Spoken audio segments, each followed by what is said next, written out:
দর্শক, শুভেচ্ছা জানাচ্ছি রূপসী বাংলা টেলিভিশন থেকে। আমি আলী আশরাফ খান।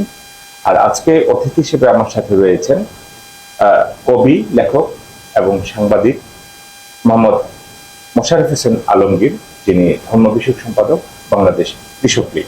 ভাই, কেমন আছেন আপনি? আলহামদুলিল্লাহ। আজকে আমাকে এখানে আমন্ত্রণ জানাবার জন্য আমি রূপসী বাংলা টিভি সবাইকে, দর্শক, কলা কৌশলী এবং উপস্থাপক হিসেবে আপনাকে এবং যারা দেখছেন সবাইকে আমার পক্ষ থেকে অভিনন্দন এবং শুভেচ্ছা। আচ্ছা, এই যে মাননীয় প্রধানমন্ত্রী এবং আওয়ামী লীগের সভানেত্রী শেখ হাসিনার কারামুক্তি দিবস, এই দিবস উপলক্ষে আপনার অনুভূতি? আমি বলবো, বাংলাদেশ কৃষক লীগের কথা দিয়ে আমি শুরু করি। বাংলাদেশ কৃষক লীগ শুধু সুদিনে না দুর্দিনেও ছিলেন। যেদিন মাননীয় প্রধানমন্ত্রীকে এই কারারুদ্ধ করা হয় এই লেভেলের সময়, তখন বাংলাদেশ কৃষক লীগের আজকের যে 23 বঙ্গবন্ধু এভিনিউ, সেখানে আমাদের 4 তলায় অফিস ছিল। সেখানে তখন এই কারারুদ্ধর প্রথম প্রতিবাদ করা হয়। যারা নানা দিকে থেকে ফোন আসা শুরু করলো, যার যার অবস্থান থেকে, যে মাননীয় প্রধানমন্ত্রী যে কোনো সময় গ্রেপ্তার হয়ে যেতে পারেন। এবং আমরা যখন উনি কারারুদ্ধ হন, বাংলাদেশ কৃষক লীগ প্রায় 2600 মতো আমরা দস্তখত নিয়েছিলাম তার মুক্তির জন্য। কারণ মাননীয় প্রধানমন্ত্রী, তিনি এই দেশে যখন উনার পিতা মাতা সপরিবারে 17 জন মানুষকে হত্যা করেন, এই দেশে আসার সময় আপনারা দেখেছেন মানে উনাকে আসতে দিবেন না। কারণ ওনার সপরিবারে ছোট্ট শিশু রাসেলকেও মেরে ফেলেছিল, যাতে তারা হত্যার প্রতিশোধ না নিতে পারে। কারণ যারা হত্যা করেছে, যারা জারি করেছিল সেটা বিএনপি, কিন্তু যারা মেরেছিল তারাও বুঝতে পেরেছিল যে এটা বিরাট একটা অন্যায়। তারপরেও কিন্তু হত্যা করেছে ক্ষমতার লোভে, আর এটার প্রতিশোধ হয়তো নিতে পারে, যার জন্য কাউকে রাখে নাই। এখন যদি মাননীয় প্রধানমন্ত্রী দেশে আসেন, হয়তো এই দেশ শাসন করে আবার তাদের প্রতিশোধ নিতে পারে, কিন্তু রাখে আল্লাহ মারে কে, তারা দমিয়ে রাখতে পারে নাই। আল্লাহর হুকুমে এবং 17 জনের আত্মার দোয়ায় মাননীয় প্রধানমন্ত্রী এবং আমরা যারা আওয়ামী লীগের নেতা কর্মী ছিলাম, আমরা সবাই ওনার জন্য, মুক্তির জন্য, আনার জন্য এই দেশকে আমরা সেদিন প্রতিবাদ করেছিলাম। ইন্ডিপেন্ডেন্টের বিরুদ্ধে প্রতিবাদ করেছিলাম। সকল জলজাটা দিয়ে বৃষ্টি ভিজা, টুপটুপ বৃষ্টি ভিজা দিনে উনি বাংলাদেশে এসে পৌঁছলেন। এসে পৌঁছে কি শেষ না, শত্রুদের আতঙ্ক, শত্রুদের সেই প্রধানমন্ত্রীর কে দেখে তাদের ভিতর যে অহিংসা জ্বলে উঠেছে, সেই অহিংসা হিসেবে যখন 11 আসে, মানে উনি কারারুদ্ধর সময়, যদিও আমি তখন এত পপুলার ছিলাম না। এখন যেরকম আপনারা 10 জন 4 জন চিনেন বা 2000 টাকা করছি, তখন আমি একজন থানার নেতা হিসেবে ছাত্রলীগ করে এসেছি। আওয়ামী লীগে ঢুকে আওয়ামী লীগ থেকে কৃষক লীগে এসেছি থানাতে। হয়তো ব্যাপক হারে আমার ছিল না, আমার আওয়ার্ডটা ছিল ঢাকা উত্তর সিটি কর্পোরেশনের মধ্যে তেজগাঁও, ফার্ম গেট, নাখালপাড়া এলাকার মধ্যে হয়তো আমাকে তখন বেশি ছিল। কিন্তু এখন যেরকম ব্যাপক হারে আমি সব জায়গায় কাজ করি এবং চট্টগ্রাম বিভাগের কৃষক লীগের দায়িত্বে, সাংগঠনিক দায়িত্ব আছি। এখন মোটামুটি সব জায়গায় কাজ করি। সবাই, কেউ নাম জানুক না আছে, মুখে হলেও চিনে, আবার কেউ নামও জানে, এই অবস্থা।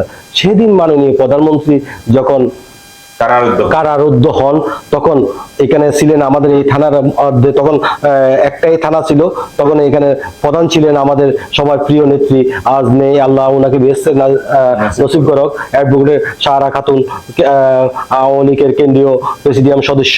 উনার নেতৃত্বে তখন আমাদের আজকের মাননীয় স্বরাষ্ট্রমন্ত্রী কামাল ভাই হারিস সাহেব নাখালপাড়ার, উনি সভাপতি আওয়ামী লীগের ছিলেন। উনাদেরকে নিয়ে তখন আমরা উনার, যদিও ওইখানে উনার কারারুদ্ধ অবস্থায় তখন পুলিশ আর্মিরা আমাদেরকে আশেপাশে যেতে দিত না। তারপর মহিলা অনেকের সাথে আমরা তখন গণহারে মিলে গিয়ে সবাই এক কাতারে ঐক্যবদ্ধ হয়ে উনার মুক্তির জন্য সেখানে প্রতিদিনই কিছু না কিছু আমরা স্লোগান, কিছু না কিছু আন্দোলন মিছিল করেছি।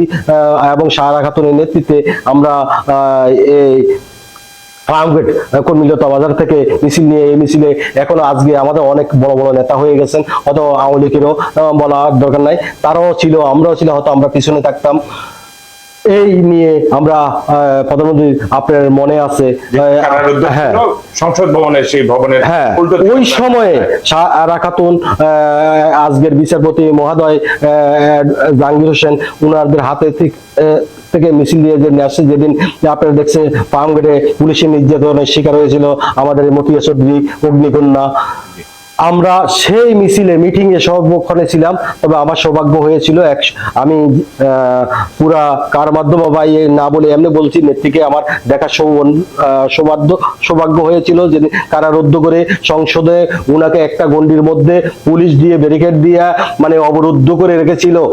হ্যাঁ, তখন কারণ তারপরও মাননীয় প্রধানমন্ত্রী মাথা নত করে নাই, উনাকে অবরুদ্ধ করার উদ্দেশ্য একটাই, তাদের কথা মতে মাথা নত করে, তাদের কথা মতে চলার জন্য গণতন্ত্রকে হত্যা করে তাদের সাথে তাল মিলিয়ে। কিন্তু মাননীয় প্রধানমন্ত্রী কথা শোনেন, আপোষ করেননি, কারণ উনি দেশের জন্য, মানুষের জন্য, মাটির জন্য, তার তো কিছুই চাওয়া পাওয়ার নাই, মা বাবা ভাই বোন সব হারিয়েছে, তাদেরকে হারিয়ে তার তো একটাই, এই দেশের মানুষকে, বাবার স্বপ্নকে পূরণ করার জন্য, এই দেশকে মানুষকে মাথার পায়ে, নিজ পায়ে দাঁড় করে আনার জন্য ছিল ওনার ইচ্ছে। কিন্তু একটা সামরিক জান্তার শাসন উনি তো কখনো মেনে নেবেন না, কারণ এই সামরিক ক্রান্তায় তো জিয়াউর রহমান একসময় এসেছিল বন্দুক ধরে, আজকে গণতন্ত্র বলা যায় বলো, উনি তো সেই বন্দুক ধরে এসেছেন।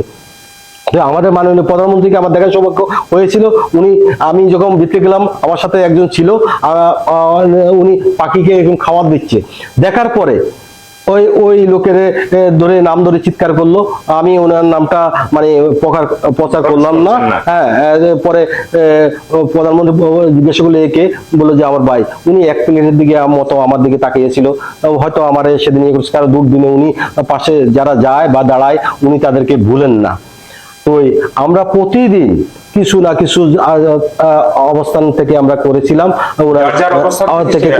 কিন্তু একটা দিনের জন্য আমরা কেউ বাদ ছিলাম না, যেহেতু আমরা সংসদের কাছে আমাদের বাসা, আমার বাড়িও রাজাবাজার, আমরা এই এলাকার সন্তান, সারা খাতুন এই এলাকারে ওনার বসবাস ছিল 34 এয়ারপোর্টে, আমরা সবসময় ওনার এখানে যেতাম, এখান থেকে আমাদের সব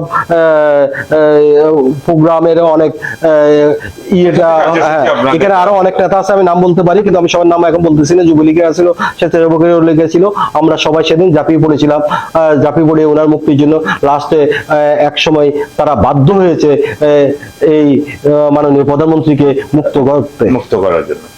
ধন্যবাদ আপনাকে। আসলে এই যে মাননীয় প্রধানমন্ত্রীর কারামুক্তি, কারারুদ্ধ, এই সময় আওয়ামী লীগের বিভিন্ন পর্যায়ের নেতা কর্মীরা কিন্তু অনেক কাজ করেছে, তারা সবসময় মিছিল মিটিং করেছে এবং তার মুক্তির জন্য আপ্রাণ চেষ্টা করেছে, এবং দেশে বিদেশে সেটার একটা কি বলে গড়ে তুলেছে, যে যাতে তার মুক্তির ব্যাপারটা কনফার্ম হয় এবং নিশ্চিত হয়।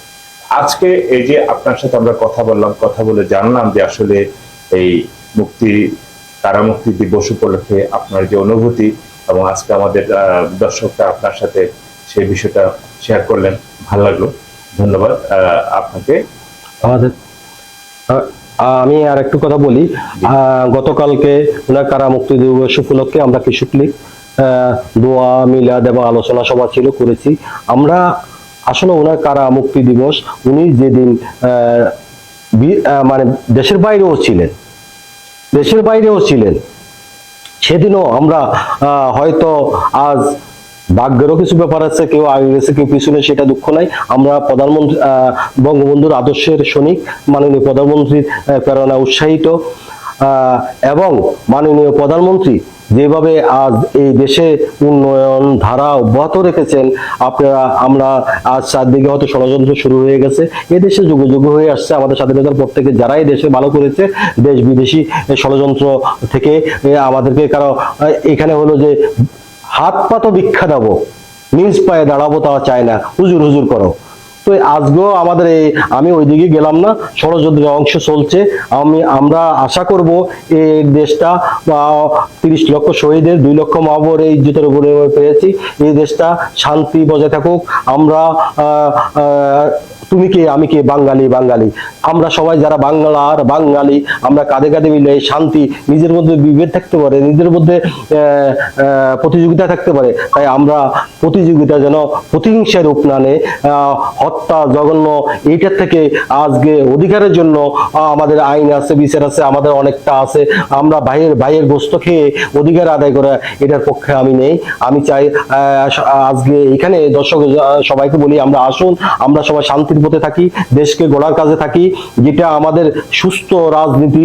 যারা আমরা রাজনীতি সুস্থ দ্বারা রাজনীতিতে ফিরে আসি, আর যারা রাজনীতি করি না তারাও দেশকে প্রেমিক হিসেবে, দেশকে ভালোবেসে সত্যের পথে, সত্যের ন্যায়ে কোনো অসত্যকে আমরা প্রতিহত করি, এবং এই দেশের হিংসা, হানাহানি, খুন খারাপি এইসব থেকে মুক্ত হওয়ার জন্য আমরা ঐক্যবদ্ধ হয়ে থাকি। আমরা মানুষ, আমরা মরণশীল, ধর্ম বলেন, বলেন, আমরা আবার ধর্মের অংশ, দেশপ্রেম তারই একটা অংশ। তাই আমরা আসুন, অশান্তি এড়িয়ে আমরা সবাই কাঁধে কাঁধ মিলিয়ে ভাই ভাই হয়ে আমরা এই সুন্দর রাষ্ট্রকে, আমরা বাংলাদেশকে আরো এগিয়ে নিয়ে যাই। ধন্যবাদ জনাব মোশাররফ হোসেন আলমগীর আপনাকে। আপনি রূপসী বাংলা টেলিভিশনকে অনেক সময় দিয়েছেন এবং সেই জন্য আমরা আপনাকে কৃতজ্ঞতা জানাচ্ছি। দর্শক, এখন যারা শুনছিলেন আওয়ামী ধর্ম বিষয়ক সম্পাদক, কেন্দ্রীয় কার্যনির্বাহী কমিটি বাংলাদেশ কৃষক লীগের জনাব মোশাররফ হোসেন আলমগীরের কথা আমরা সবাইকে অনেক অনেক শুভেচ্ছা এবং অভিনন্দন জানাচ্ছি, এবং রূপসী বাংলা টেলিভিশনের সাথে যেন আমরা সবাই থাকি সে আমন্ত্রণ।